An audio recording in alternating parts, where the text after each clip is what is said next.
పితా పుత్ర పవిత్రాత్మ నామమున ఆమేన్.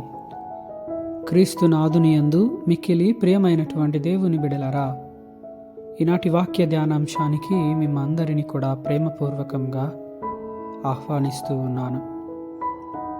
ప్రియ దేవుని బిడలరా, ఈనాటి సువిశేషము యోహాను సువార్త 8వ అధ్యాయము 12వ వచనము నుండి 20వ వచనం వరకు తీసుకొనబడింది.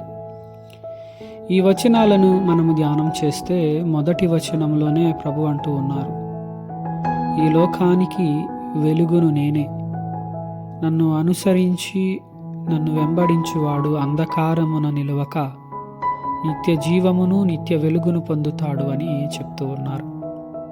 తరువాత అక్కడున్నటువంటి పరిసయ్యులు అందరూ కూడా ప్రభువుని బంధించాలి అని ఆలోచనలను కుట్రలను పన్నుతూ, నువ్వు చెప్పేది అసత్యమైనది, నీకు నువ్వే సాక్ష్యమిచ్చుకుంటున్నావు అని వాదనలకు దిగినప్పుడు ఆయన వారికి సమాధానాలు ఇవ్వడము ఈనాటి వాక్యంలో మనందరం కూడా వింటూ ఉన్నాము.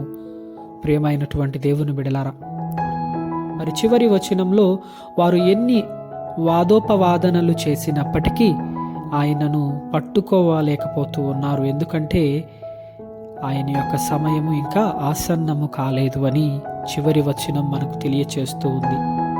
అవును ప్రియమైనటువంటి దేవుని బిడలారా, ఇంకొక వారములో మనందరం కూడా పవిత్ర వారంలోనికి ప్రవేశించబోతూ ఉన్నాం.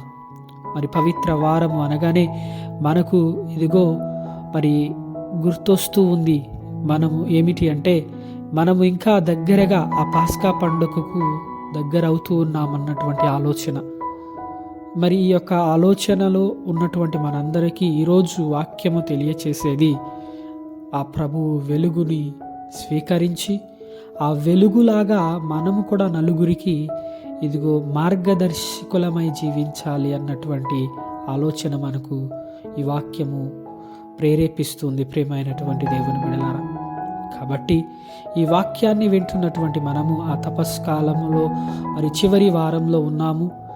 తర్వాత పవిత్ర వారంలోకి ప్రవేశిస్తూ ఉన్నాము. ఒకసారి మన జీవితాలను పరిశీలన చేసుకుందాం. ఎంతవరకు మనము ఆ వెలుగుని పొందుకోగలిగాం, ఎంతవరకు ఆ వెలుగులో జీవించగలిగాం, ఎంతవరకు ఆ వెలుగుని నలుగురికి ప్రకాశింపచేశాం అన్నటువంటి ఆత్మ పరిశీలన చేసుకొని, ఇంకా మనము కొద్ది రోజుల్లో మరింతగా విశ్వాసముతో సిద్ధపడుతూ ఆ ప్రభువుని ఇంకా దగ్గరగా వెంబడించే వారిగా మనం ఉండాలని ఆ దేవుడు మనందరినీ కూడా కోరుతూ ఉన్నాడు. ప్రియమైనటువంటి దేవుని బిడలారా, కాబట్టి ఆత్మ పరిశీలన చేసుకుంటూ ఆ వెలుగుకి సాక్షులుగా నిలబడి అంధకారంలో ఉండక ఆయన బిడ్డలుగా మనందరం కూడా ఉండడానికి ప్రయత్నం చేస్తూ దీవెనలను ఆశీర్వాదాలను ప్రార్థన ద్వారా అడిగి పొందుకుందాం. ఆమేన్.